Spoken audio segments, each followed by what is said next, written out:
Right here in 1970, in this rural area of the southeastern part of the county, lied a major fire protection gap. It was well outside the 4-mile area of the surrounding fire departments, Alamance, Southeast, Whitsett, and McLeansville. It was here that the Mount Hope community saw a need for a volunteer fire department. A 6-person steering committee was formed, and on December 27th, 1972, the Mount Hope Community Fire Department became officially incorporated. They operated out of the quarters of the Butch Manufacturing Company.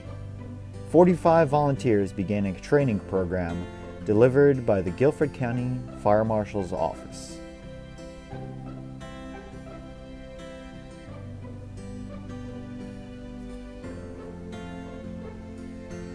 They bought a 1950 pumper and a 1954 tanker. The land for the fire department was donated by Walt Thompson, owner of Butch Manufacturing, and in September of 1973, the firehouse was dedicated. Everett Shue was elected as the first fire chief. Joining us today is Byron Greason, whose father was a charter member and has been on this fire department ever since he was a kid, tagging along with his dad on training and on calls. My dad was, believe it or not, before Mount Hope started, my dad was a volunteer at Southeast. And then when Mount Hope started, we were closer to Mount Hope than Southeast. So he was one of the charter members up here, and I would tag along with him as a small kid doing like Sunday duty when they did the radio checks and checked the trucks and this, that, and the other, and got interested in it. I joined when I was 14 as a junior firefighter and have been around here ever since. So April of 1979.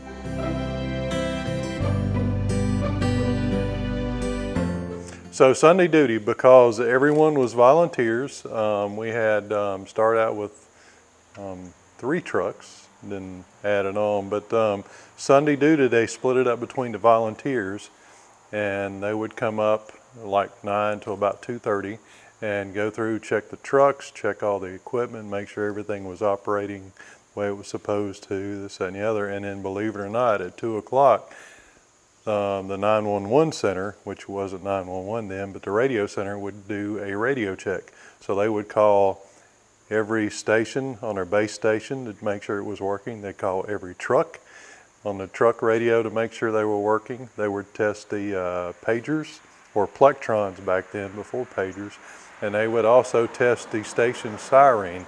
All the stations had sirens on top of the roof to notify the volunteers when there was a call.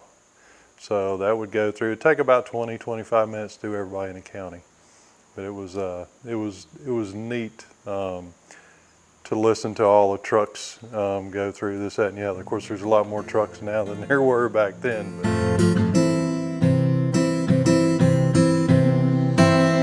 Dad was a charter member, yes. He started, Mount Hope started, we were actually chartered December 27th, 1972, so we got our 50th anniversary coming up this year. And my dad was a charter member, volunteer.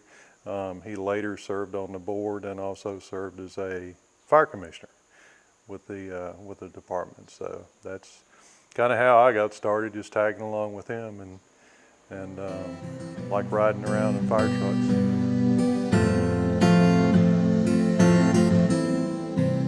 I actually started working here full time in January of '86. So some of the bigger calls I remember riding in this area after I started working full time, E.M. Holt Elementary School burned one afternoon right before school started, back after summer break. So that was a big fire back then. Schaffner Industries, which is now Universal Forest Products, they manufacture trusses, rafters, things like that. They had a fire start in one of their manufacturing buildings late one night, and there was about a 20-mile-an-hour prevailing wind from the back of the facility to the front. So the fire moved from one building to another. It moved through 3 storage sheds full of lumber, and we finally got it stopped before it got to the office. And it was cold that night, so everything was freezing up. But those are probably some of the biggest fires I've ever been on. And being around here is a small community, used to be when I got started. So I knew a lot of the people. A lot of them were neighbors, a lot of them were friends, some of them family. So even when I started working here, a lot of the calls I ran were people that I knew, were familiar with this, that, and the other. So sometimes that added a nice touch to it. Sometimes, depending on the type of call, it added a badder or a worse sense to it because I knew the people. So it's just part of I guess growing up in a small community and then working with the fire department that serves those people. So.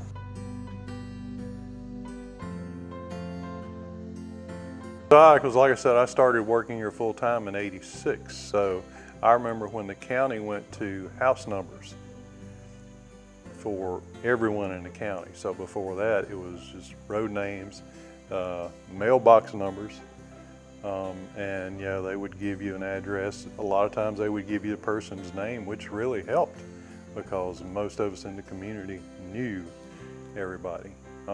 So once I got house numbers, that was a whole lot easier finding the addresses. So lots of changes over the few years that I've been around.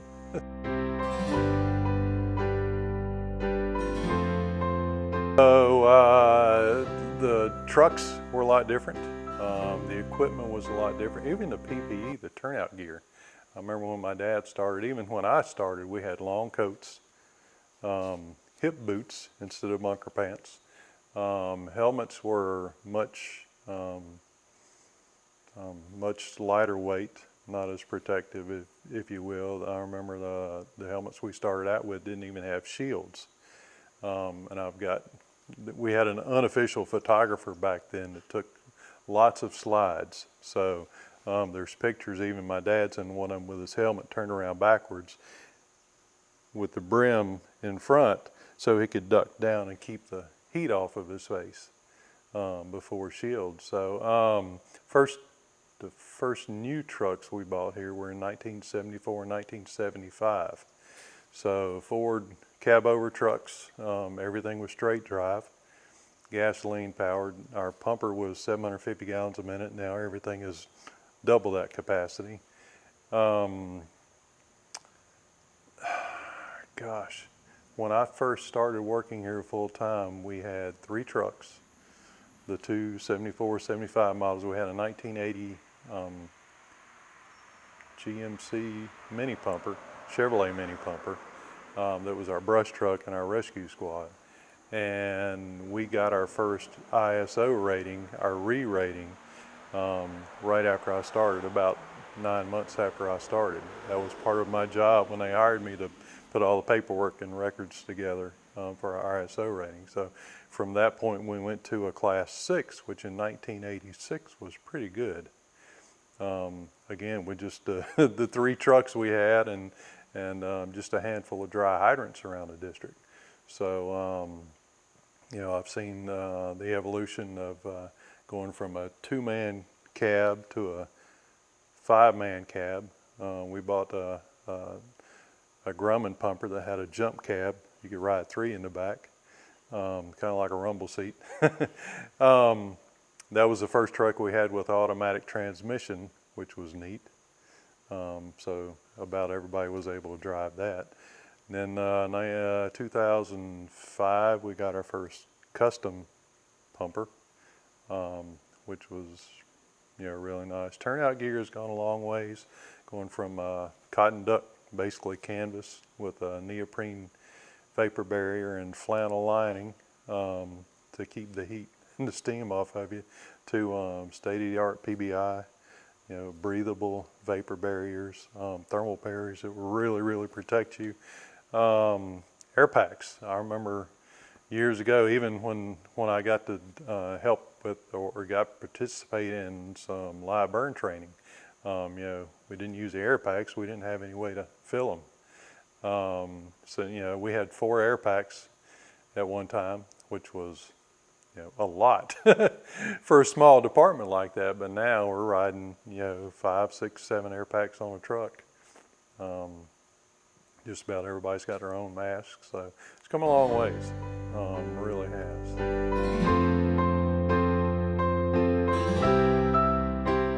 Actually, when Mount Hope started, they didn't run med calls. One of the first classes they ran up here was actually a Red Cross advanced first aid class. And even a lot of the ladies auxiliary members took it. Our first EMTs were probably around 1975. So as we got more people trained and started answering more med calls, those have become more prominent. I'd say probably 60% of our calls now are med calls. Everybody, at least everybody that works up here, the majority of volunteers are EMTs. So it's just a change of the times, and I guess going with the flow of providing this service, it's most prominent.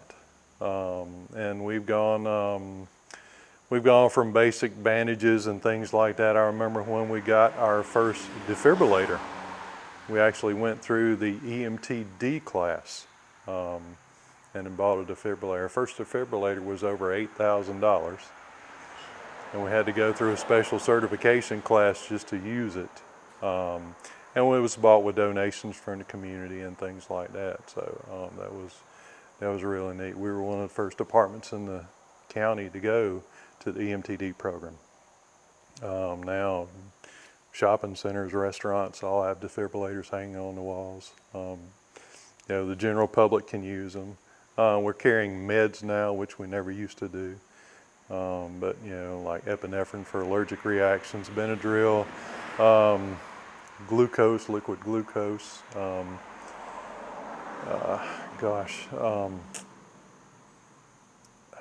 All kinds of stuff that, as the program has evolved, that we're allowed to give with standing orders or standing protocols.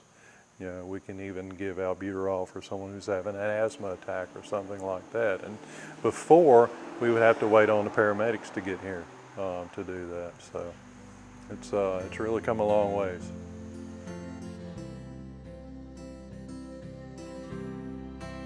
So some of the characters, our first chief was Everett Chew. Everett was around for a few years before he got out of it, but Everett drove a gasoline delivery truck for Gulf Oil.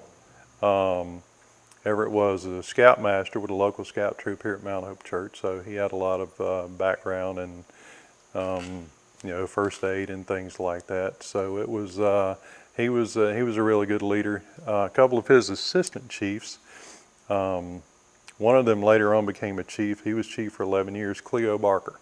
And Cleo Barker was a character. Cleo Barker was a super nice guy, and he drilled stuff into us that we would never forget. I remember a couple of things that Cleo taught me way back when I started as a junior that I'll remember as long as I'm in the fire service.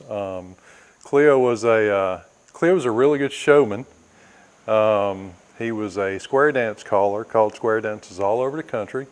He was a pretty good singer and entertainer. But he had such a really, really neat, personality. Got along good with people. And things like that. And he was a really good chief. He was chief for about 11 years before he retired, stepped down, and stepped away from the department. So some others,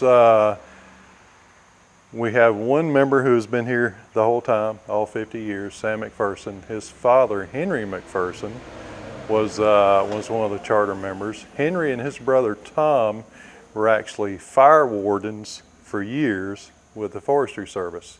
So there's a lot of slides and old pictures of Henry showing up, huge, fully involved structure fires, and Henry's got an Indian tank on his back because he carried it in his car. And every fire he got out on, he put his turnout gear on, put that Indian pack on, and he would go around and hit little hot spots and things like that with it. But you know, he and Tom would run the grass fires and woods fires and things like that long before the fire department ever started. He was a farmer. They were both farmers, so they were around a lot.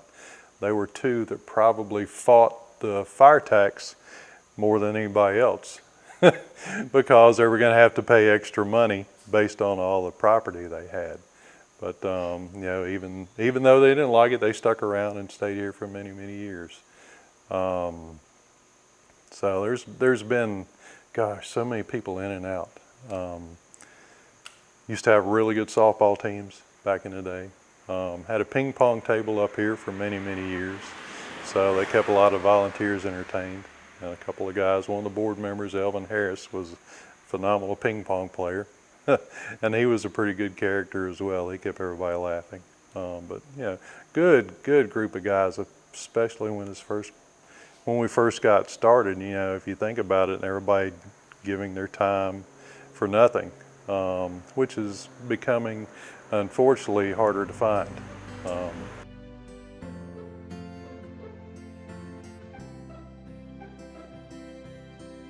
Urban legend, I've heard, so when Charlie Porter came to Guilford County as the fire marshal and emergency services director, he came from Maryland. Just about the entire southeastern part of the county was lacking in fire departments. So if you look, or even northeast as well, if you look southeast, Climax, Julian, Whitsett, Mount Hope, northeast, all started within probably about 5 years of each other. And one of the things he took it upon himself was to try to get fire protection all over the county as one of his first priorities. So I've always heard that years ago, back in the late 60s, a house burned over on Thacker's Dairy Road. And one of our neighboring departments supposedly came to the district line and stopped. And the house burned to the ground. So, you know, again, that may be urban legend. I have no clue. It was long before my time, long before this place started. But, you know, I can remember even Gilbert Black talking about, he was the chief at Comsville for so many years, calls in that area back in the 40s and 50s. A lot of times Liberty would come out for those. So That's a ways. it is a long ways. So they're, like I said, the good thing, early 70s, late 60s, early 70s, a lot of departments, especially in this area, got formed and filled in all the void areas.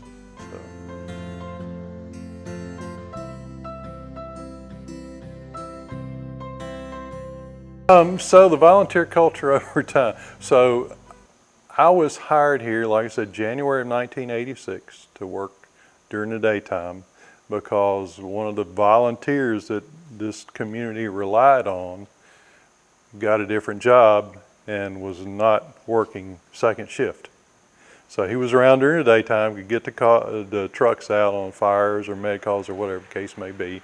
And when he changed jobs, then there really was nobody around close. So the board decided we needed to hire somebody for the daytime. So they just advertised within the department. 7 of us applied, and I was one of the ones interviewed and lucked up and got the job. But I guess demand has probably hurt the volunteers.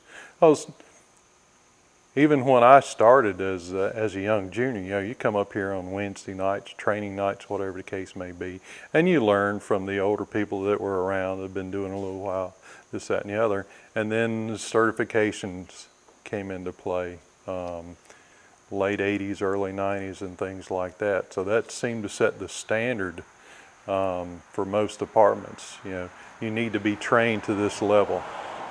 And if you think about someone volunteering, giving their time, what little time they had, it was tough for them to make all the commitments to get their certifications, this, that, and the other.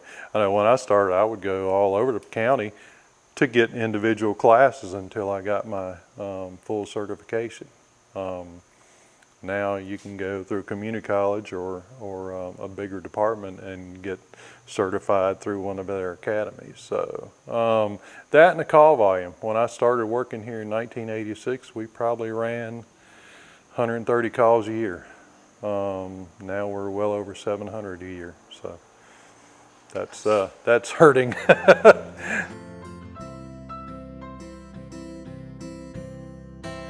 One center, especially since they merged Guilford County and Greensboro, they process so many 911 calls, even in a day's time. It's unreal. But like I said, I remember running less than 200 calls for many years when I started, and like I said, now we're well over 700. And it's, you know, we're even one of the slower departments in the county. You look at some of the bigger departments run, you know, 2,000 calls a year. And again, the demand for the volunteers, you know, most volunteers can't do that. If you look at our roster, we're probably maybe less than 20% are true volunteers. Everyone else is either full-time or part-time. You know, you get a lot of the younger ones in that really don't know what they're getting into to start with.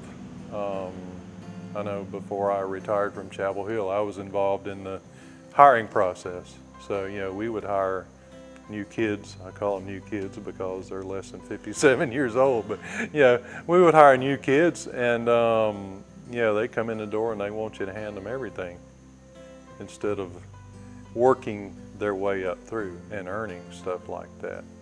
But, yeah, and people across America now are more transient than they used to be.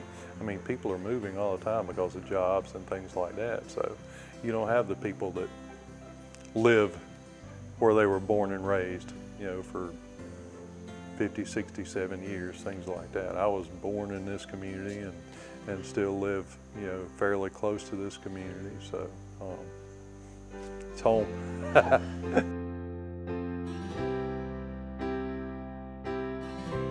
Yeah, as a fundraiser, because, you know, for a while we operated strictly on fundraising and donations before we got on a tax base. So even after that, we, you know, we did Brunswick stew. Started out making Brunswick stew right after the station was formed. We still do Brunswick stews every January. That's a fundraiser for us. We've done fish fries in the past. We've done chicken fries in the past. We've tried a little bit of everything. And for a while, we relied on that money to buy extra equipment. Like I mentioned, our first defibrillator was $8,000. So fish fry money, Brunswick stew money, we'd buy that. Our first hydraulic rescue tool, which was a Phoenix tool, we bought with donations and money from the Fireman's Fund. So, you know, that the fundraising part of it is not as needed as it used to be. We still do extra stuff with it. The Fireman's Fund does extra stuff with that money and things like that. But it's more about, you know, a service to the community, because we end up cooking usually around 1,400 quarts of Brunswick stew, and probably all but 150 of them are usually pre-sold. So the people come from a long ways to get our Brunswick stew, which is good.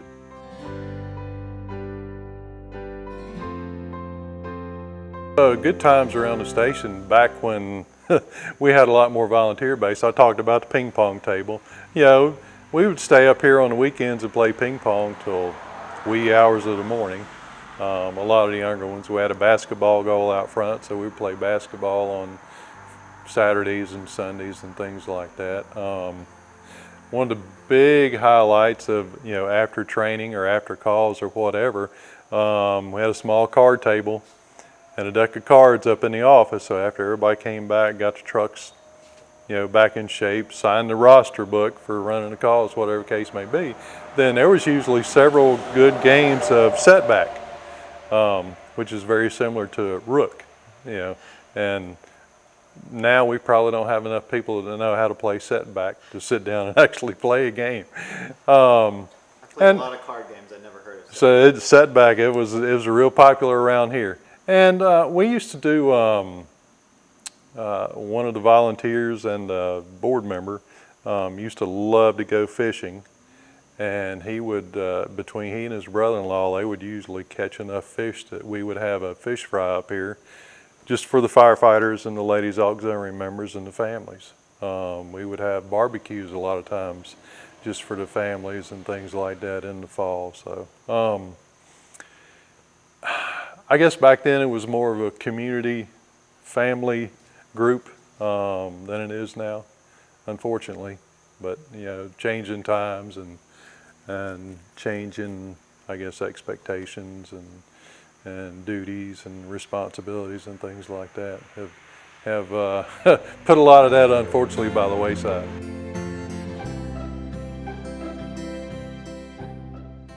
I mean, I've been on bad calls before, and like I said, living and growing up in this community, a lot of times I knew the people. You know, a lot of times they will say that there's always a silver lining behind every cloud. So a lot of times if something bad happened, then something good came out of it. Later on down the road, I mentioned buying our first hydraulic rescue tool. We had a young lady who died in a car crash one night. We had to call Alamance to help extricate her because of that. Had a lot of donations from the community. And some donations from her family that we were able to buy our rescue tool, first rescue tool. So, you know, the defibrillator, that was bought with a lot of donations and things like that. And that, trying to remember, the first 5 or 6 times we used that thing, we had saves. Now that slowly went downhill as time went on, but you know, it was an expensive piece of equipment, but you can't put a price on it when to save somebody's life. So That's all I got. oh, cool. That was easy. Yeah.